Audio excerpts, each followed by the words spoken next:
गांव में रामू नाम का एक गरीब लकड़हारा रहता था।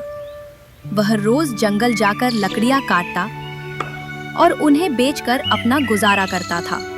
रामू गरीब जरूर था, लेकिन बहुत ईमानदार था। एक दिन रामू जंगल में लकड़ियां काट रहा था। अचानक उसकी कुल्हाड़ी हाथ से फिसलकर नदी में गिर गई। अरे, अब मैं क्या करूं? यही तो मेरी रोजी रोटी थी। रामू नदी किनारे बैठकर रोने लगा।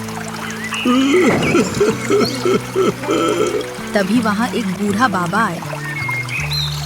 बेटा, क्यों परेशान हो? मेरी कुल्हाड़ी नदी में गिर गई है। बाबा नदी में उतरे और एक सोने की कुल्हाड़ी लेकर बाहर आए। क्या ये तुम्हारी कुल्हाड़ी है?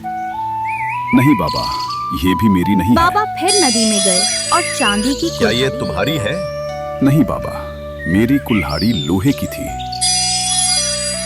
तीसरी बार बाबा उसकी असली लोहे की क्या ये कुल्हाड़ी तुम्हारी लेकर कुल्हाड़ी आए। है? हाँ बाबा, यही मेरी कुल्हाड़ी है।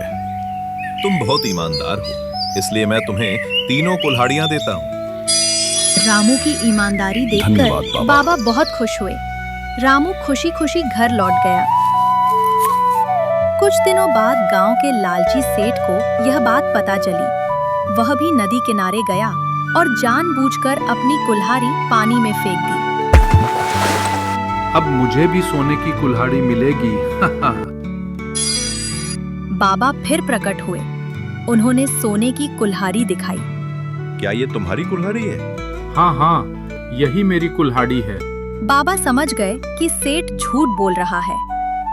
झूठ और लालच का इनाम कभी नहीं मिलता। यह कहकर बाबा गायब हो गए। सेठ को अपनी असली कुल्हाड़ी भी वापस नहीं मिली।